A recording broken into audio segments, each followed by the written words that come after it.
बड़ा प्यारा दुआ है, प्यासी को तो याद होगा। तुलसी बाह गरीब की, तुलसी बाह गरीब की, जो धोखेहु छुई जाए। आप जन्म भर पाली है, लरिकन सो कही जाए। आप जन्म प्रतिपाली है, लरकन सो कही जाए। सज्जन पुरुष होते कैसे हैं?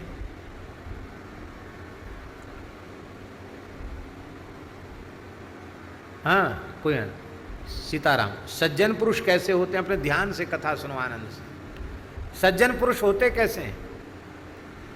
धोखे से किसी गरीब आदमी का हाथ छू गया, माने पकड़ लिया। तुलसी बाह गरीब की, जो धोखे छुई जाए। अब उस व्यक्ति में बहुत से दोष हैं, लेकिन हाथ पकड़ के रखा है। अब बहुत से दोष उस व्यक्ति में हैं, लेकिन जब एक बार हाथ पकड़ लिया तो अब छोड़ना नहीं है। इसलिए हरि गुरु के चरणों में समर्पित हो जाओ, क्योंकि हरि गुरु ये छोड़ना नहीं जानते, ये तो केवल स्वीकार करना ही जानते हैं, छोड़ना नहीं जानते। त्यागना इनको नहीं आता। और जो त्यागता है फिर उसमें कुछ न कुछ किंतु परंतु लगानी पड़ेगी। हाँ, त्यागना नहीं।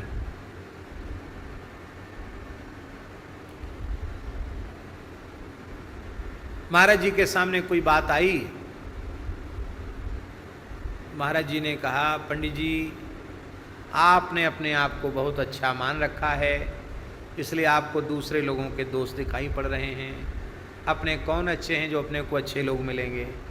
इसलिए जो हैं इन्हीं में भगवत भाव करो, सबके साथ निर्वाह करो। ये महाराज जी ने समाधान दिया, निर्वाह करो। तो तुलसी बाह गरीब की, जो धोखे छुई जाए। क्या करते हैं वे? बोले उस गरीब में दोष होने पर भी आप जन्म प्रतिपाली हैं, जन्म भर तक प्रतिपालन करते हैं, निर्वाह करते हैं। और जब मरणासन्न होते हैं तो उनके लड़के बच्चे पास में होते हैं तो उनसे कहते हैं, देखो उस गरीब को हमने हाथ पकड़ा था, हमने उसको अमुक अमुक चीज़ दी है, कहीं तुम्हारी बुद्धि खराब हो तो छीनना मत, क्योंकि मैंने उस पर कृपा की है। तुम लोग ध्यान रखना। मरते समय भी बच्चों से कह के जाता है कि उसका ध्यान रखना। सज्जन पुरुष ऐसे होते हैं। फिर आप तो सज्जन सिरमौर हैं, आपसे बड़ा भक्त कोई नहीं, आपसे बड़ा साधु कोई नहीं, आपसे बड़ा गुरु कोई नहीं, आपसे बड़ा महात्मा कोई नहीं, आपसे बड़ा राम जी का सेवक कोई नहीं, आपके जैसा समर्थ कोई नहीं, आपके जैसा रघुवीर प्यारा कोई नहीं। तो फिर आपने हमारा हाथ पकड़ लिया, फिर पकड़ने के बाद आप बीच मझधार में छोड़ रहे हो, इसमें हमारी तो कुछ नहीं है, आपकी बात जाएगी, हमारा क्या जाएगा? हमारा कुछ नहीं जाएगा। हरे राम बाबा ने एक पद में कहा है,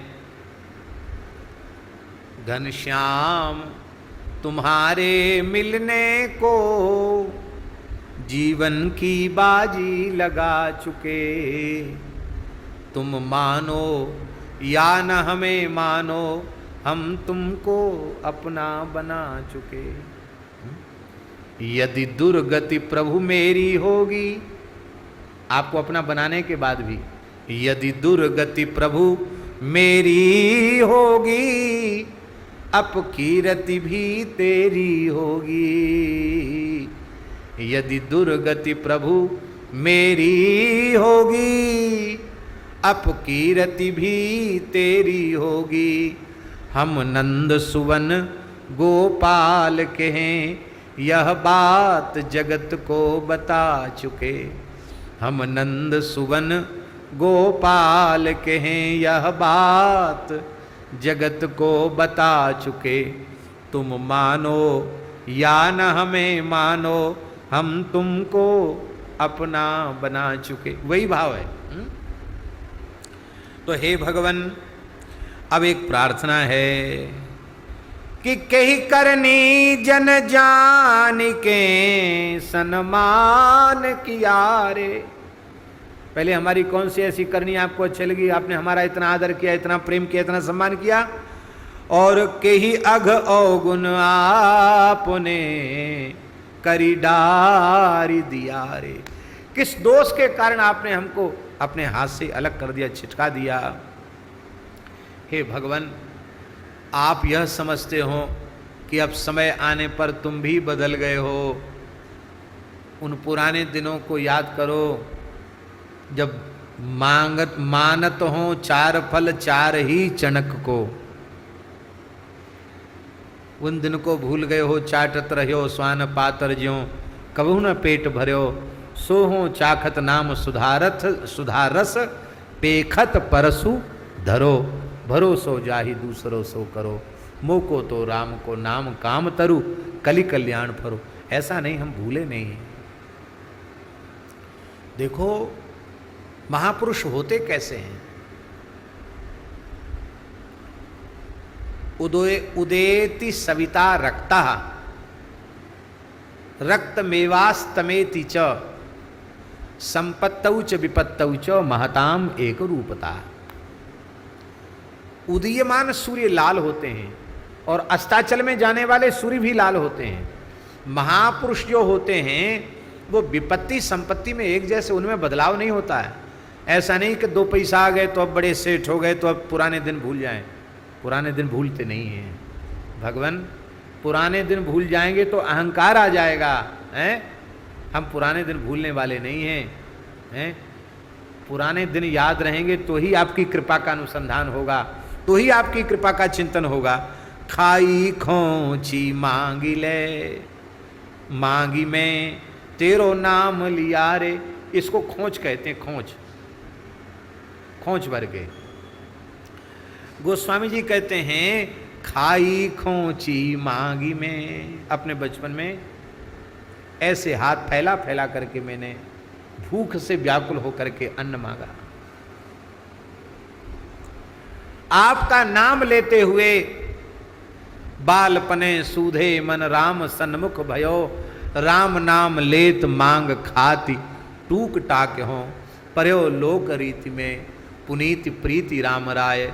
मोह वस बैठो तोरी तरक तराको। खोटे खोटे आचरण आचरत अपनायो। अंजनी कुमार सोध्यो राम पनिपाक हो। तुलसी गुसाई भयो भौड़े दिन भूल गयो। ताको फल पावक पावत निदान परिपाक हो। बाहुक में गोस्वामी जी ने कहा है। महाराज ऐसे मांग मांग करके मैंने पेट भरा है आपका नाम लेकर के। और हे हनुमान जी तेरे बल बलि आजुलो। मैं बलि जाता हूँ, आपकी बलैया लेता हूँ, बलिहारी जाता हूँ। हे हनुमान जी अब तक जो कुछ जीवन चला है ना, आपकी कृपा करुणा के सहारे ही चला है। आपने सहारा न दिया होता तो हम तो कितनी बार मर चुके होते। आज जो जी रहे हैं, आज जो श्वास चल रही है, वो आपकी कृपा से चल रही है। तो ऐसा नहीं है कि हम पुराने दिन भूल गए हों या आपकी कृपा को हमने भुला दिया हो, ऐसा नहीं है। हमें प्रभु आपकी कृपा का निरंतर स्मरण हो रहा है। जग जाग जियारे, जग जाग जियारे माने पूरे संसार में आपके बल से ही मैं प्रसिद्ध हो गया। मेरे जैसे सामान्य व्यक्ति को लोग साधु कहने लग गए, महात्मा तुलसीदास कहने लग गए। ये अपना बल नहीं था, ये आपकी कृपा का बल। अब तक जी रहा हूं, अब तक उजागर हो रहा हूं आपकी कृपा से, मैं अपने साधन का बल नहीं। इसलिए हे भगवान अब एक मेरी प्रार्थना है।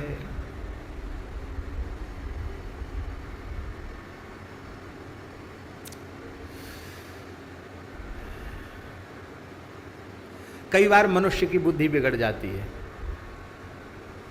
वो कृतघ्न हो जाता है। जिसकी कृपा जिसकी करुणा उसको प्राप्त हुई है, उसको बिल्कुल भुला देता, नकार देता है।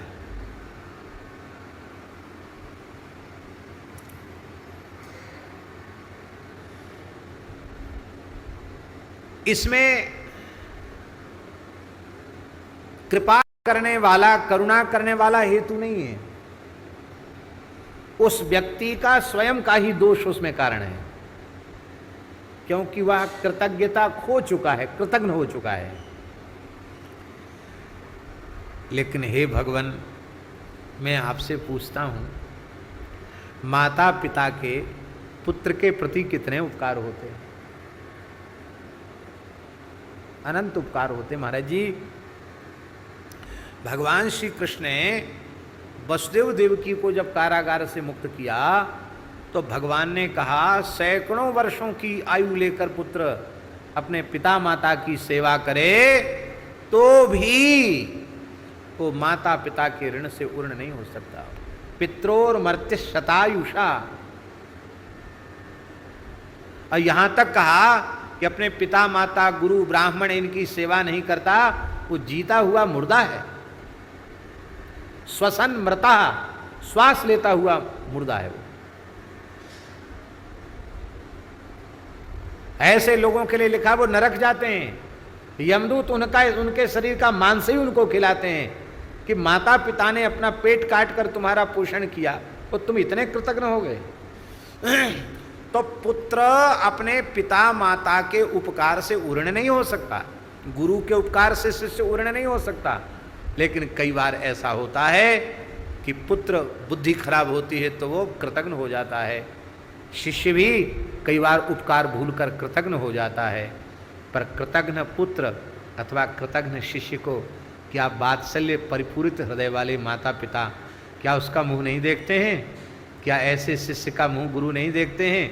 वो ऐसे शिष्य पर भी कृपा करते हैं, ऐसे पुत्र पर भी कृपा करते हैं, इसलिए कहा गया, अपराध सहस्र भाजनम पतितम भीम भवार नवोदरे अगतिम शरणागतिम हरे कृपया केवल मात्मसात कुरु।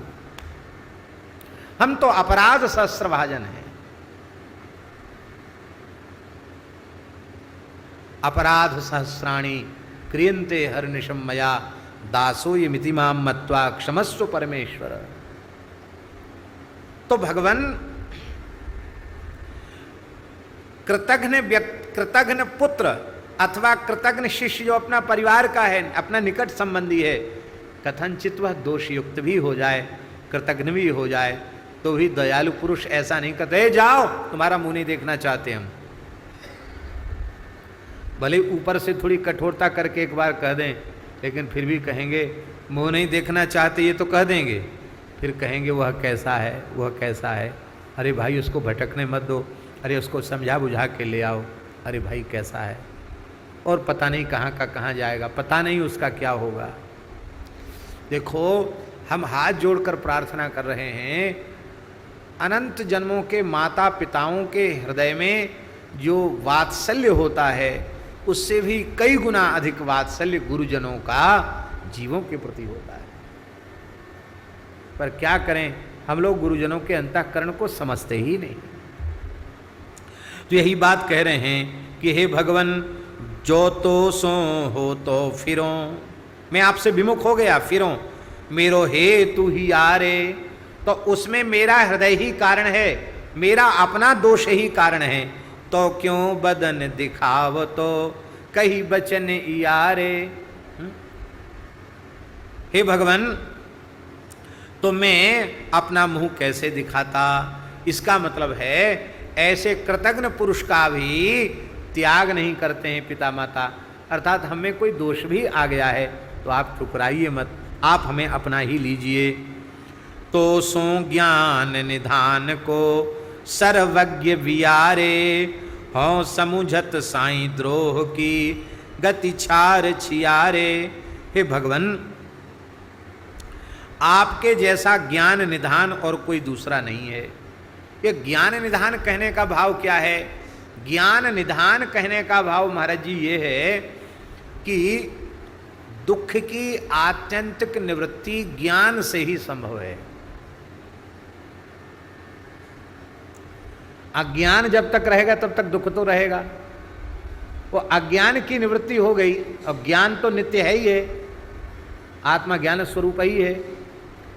तो अज्ञानेना व्रतम ज्ञानम तेन मुह्यंति जंतवः। अज्ञान का आवरण हटा और ज्ञान प्रकट हो गया। ज्ञान प्रकट होती ही बात बन गई।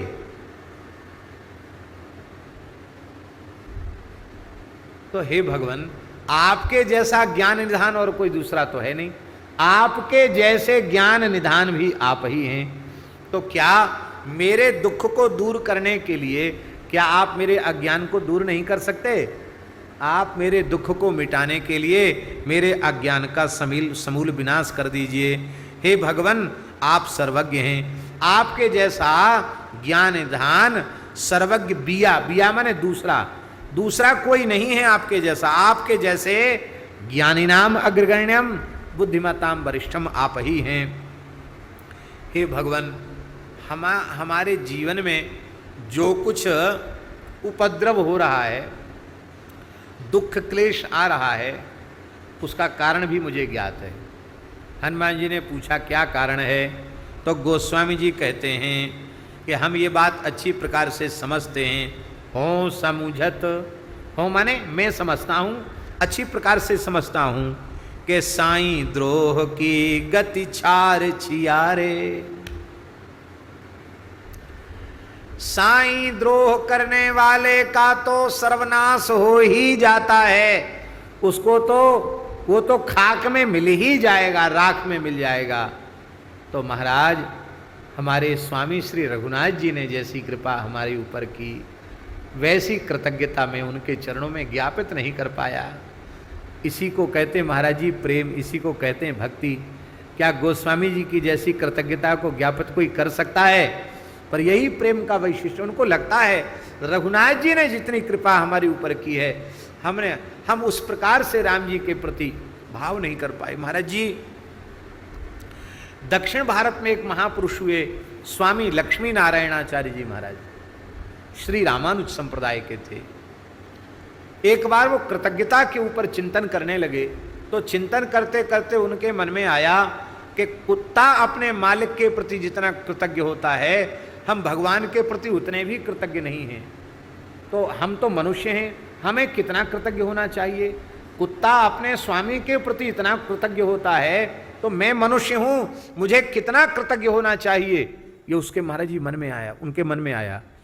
एक मठ के आचार्य थे, वो जगत गुरु थे महाराज, पर इस भाव के जगते ही उन्होंने तत्काल मठ त्याग दिया और कावेरी के तट पर एक इमली के वृक्ष के नीचे बैठ गए और उन्होंने कहा, मनुष्य जैसी कृतज्ञता तो मुझ में है नहीं, मैं कुत्ते से अभ्यास करता हूं, कुत्ते जैसी कृतज्ञता तो प्रभु के प्रति रखूं। अपने को उन्होंने कुत्ता मान लिया। पवित्र ब्राह्मण कुल में जन्म, षडंग वेद का ज्ञान था उनको, और उन्होंने स्वीकार कर लिया, मैं श्री रंगनाथ भगवान का कुत्ता हूं। और ऐसे बैठ गए महाराज, कुत्ता जैसे बैठता ना, ऐसे बैठ गए इमली के नीचे। लोगों ने सोचा गुरुजी के दिमाग गर्म तो नहीं हो गया, चलें गुरुजी को बुला के लावें, मठ छोड़ के, सिंहासन छोड़ के यहाँ क्यों बैठे हो पेड़ के नीचे? तो जैसे ही लोग निकट पहुंचे और उन्होंने पूछा उनसे कि आपको हो क्या गया, आप बिना बताए यहाँ चले आए, यहाँ बैठे हैं। तो उन्होंने क्या, भों भों भों भों भों भों, अरे भौंकने लगे वो। उनको सबको चेलों को हो गया कि गुरुजी को कभी किसी पागल कुत्ते ने काटा होगा और वही जहर व्याप्त हो गया, इसलिए वो मरने वाला कुत्ता जिसको काट जाता है, जहर चढ़ता भौंकने लग जाता है। ऐसे होते चेला, सावधान हो जाओ चेलों से। सब चेला भग गए, बोले भैया मठ संभालो, गुरुजी तो अब मरेंगे ही, कहीं किसी को काट लिया तो वो भी भौंकने लग जाएगा। सब गुरुजी को छोड़ के चले गए, अकेले हो गए। देखो, जब तक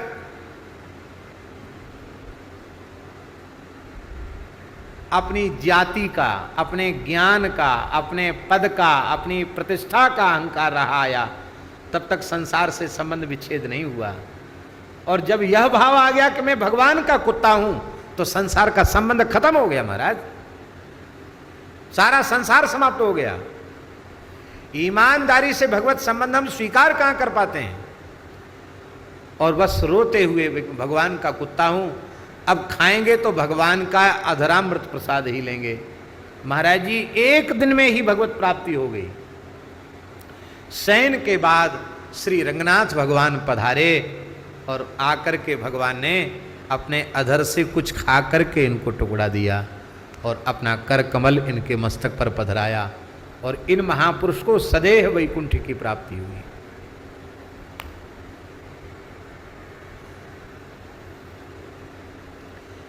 भगवान के प्रति कितनी कृतज्ञता का भाव हमारे मन में होना चाहिए, संतों के प्रति, गुरुजनों के प्रति कितनी कृतज्ञता का भाव होना चाहिए। वो कृतज्ञता का भाव हमारे में कहाँ है? कुत्ते जैसी कृतज्ञता भी तो हमारे भीतर नहीं है।